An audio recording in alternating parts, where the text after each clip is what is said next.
রোজাদারের দোয়া ফিরিয়ে দেওয়া হয় না।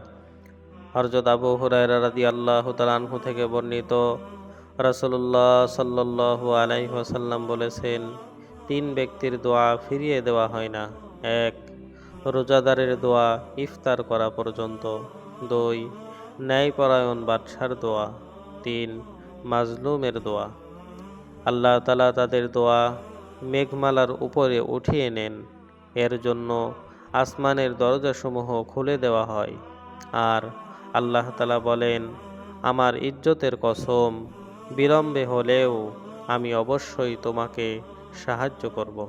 জামে তিরমিজি হাদিস নাম্বার 3598, সহিহ ইবনে হিব্বান হাদিস নাম্বার 7378। আল্লাহ পাক রব্বুল আলামিন আমাদেরকে রমদানুল মুবারকে বেশি বেশি দোয়া করার তৌফিক দান করুন। আমিন। সাল্লাল্লাহু আলাইহি ওয়াসাল্লাম।